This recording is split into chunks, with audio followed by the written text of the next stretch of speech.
أعوذ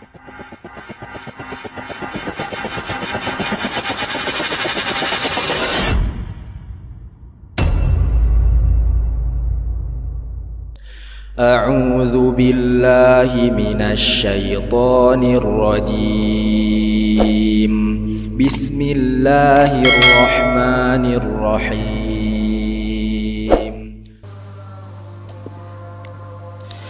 إن الحمد لله نحمده ونستعينه ونستغفره ونعوذ بالله من شرور أنفسنا ومن سيئات أعمالنا.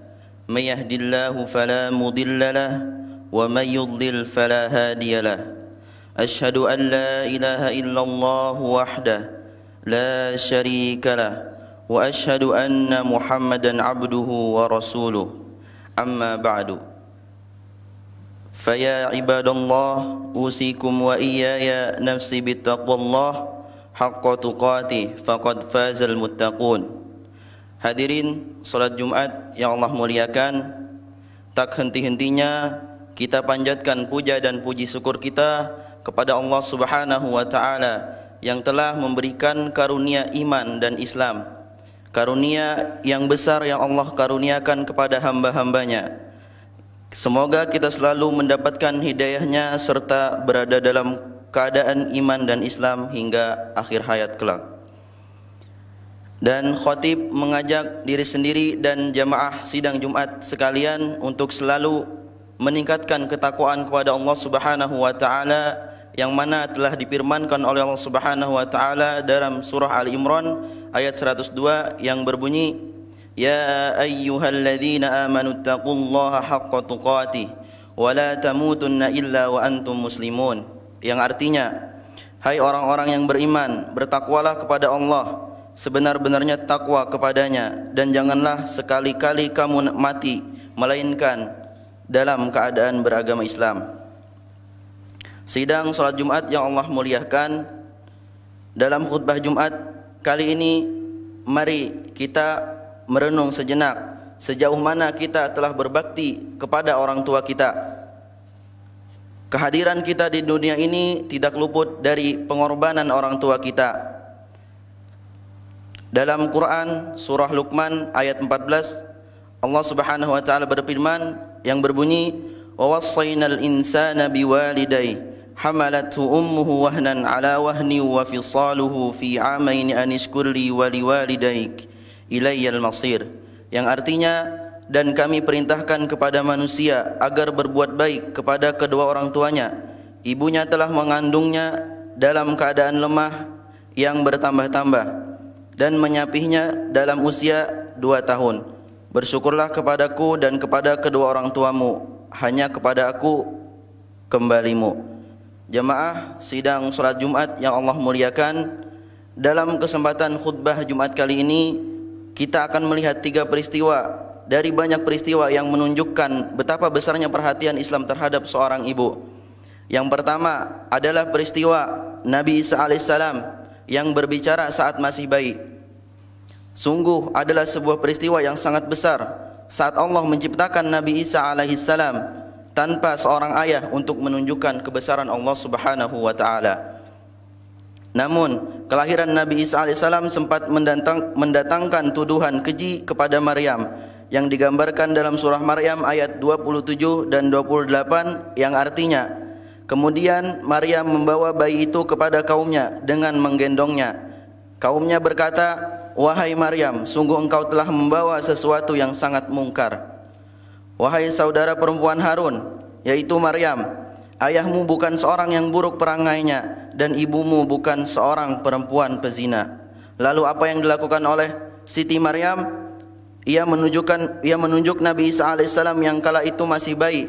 Lalu Nabi Isa alaihissalam berkata, yang terekam dalam surah Maryam ayat 30 dan 32 yang berbunyi, Qala inni abdullahi atani al-kitaba wa ja'alani nabiyya wa ja'alani mubarakan aynama kuntu wa awsani bis salati waz zakati ma dumtu hayya wa barran biwalidati wa lam yaj'alni jabbaran syaqiyya.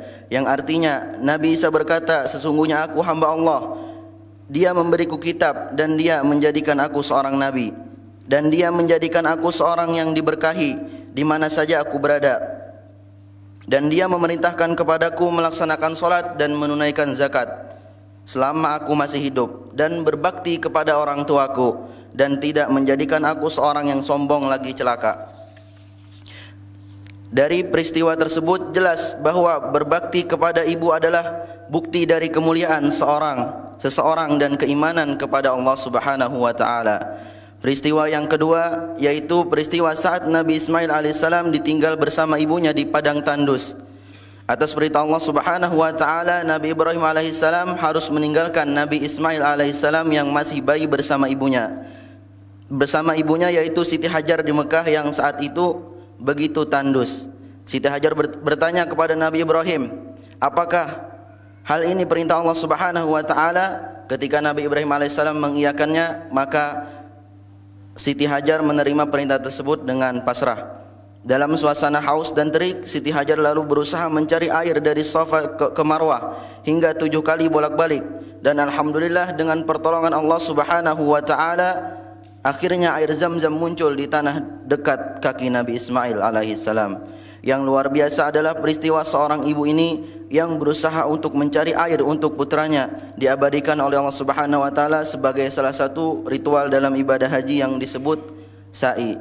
Maka siapapun yang telah menunaikan ibadah umrah dan haji selayaknya selalu ingat kebesaran Allah dan kasih sayangnya pada ibu dan anaknya, serta menghayati betapa besar perjuangan seorang ibu. Peristiwa yang ketiga adalah saat ibu Nabi Musa alaihissalam mendapat ilham dari Allah Subhanahu wa taala. Saat Fir'aun menghabisi seluruh anak laki-laki di negerinya, ibu Nabi Musa alaihissalam teramat sedih dan khawatir bahwa putranya akan turut dihabisi. Namun dengan kekuasaan Allah Subhanahu wa taala, Allah memberikan ilham kepada ibu Nabi Musa yang terekam dalam Al-Quran surah Al-Qasas ayat 7 yang berbunyi, wa auhayna ila ummi Musa an ardi'i fa idza khifti alaihi fa'alqihi fil yammi wa la takhafi wa la tahzani inna radduhu ilaika ilaiki wa ja'iluhu minal mursalin, yang artinya, dan kami ilhamkan kepada ibunya Musa, susuilah Musa, dan apabila engkau khawatir terhadapnya, maka hanyutkanlah dia ke sungai Nil, dan janganlah engkau takut dan jangan pula bersedih hati, sesungguhnya kami akan mengembalikannya kepadamu dan menjadikannya salah seorang rasul. Akhirnya Nabi Musa alaihissalam dihanyutkan ke sungai Nil, lalu ia ditemukan oleh istri Fir'aun, dan karena bayi tersebut tidak mau menyusui kepada siapapun, akhirnya Allah mengembalikan bayi tersebut ke pangkuan ibunya untuk disusui oleh ibunya. Kita lihat betapa besarnya peran ibu dari Nabi Musa alaihissalam dalam peristiwa di atas, bahkan hingga Allah memberikan ilham kepadanya. Semua peristiwa di atas sangat jelas menunjukkan betapa besarnya Islam, betapa besarnya perhatian Islam kepada seorang ibu. Ibu begitu mulia kedudukannya, lebih berharga dari berlian, dan cinta ibu pada kita sungguh tak bertepi. Demikian khutbah pertama kali ini, semoga Allah selalu memberikan kita taufik dan hidayahnya. Aqulu qawli hadza wa astaghfirullah li wa lakum wa lisairil muslimin innahu huwas samiul alim.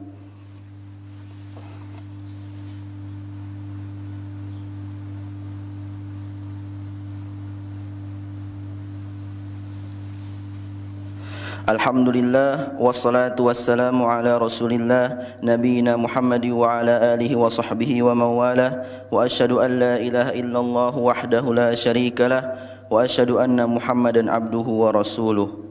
Jamaah salat Jumat yang Allah muliakan, tentunya masih banyak lagi peristiwa agung lain dari sejarah Islam yang menunjukkan keutamaan seorang ibu.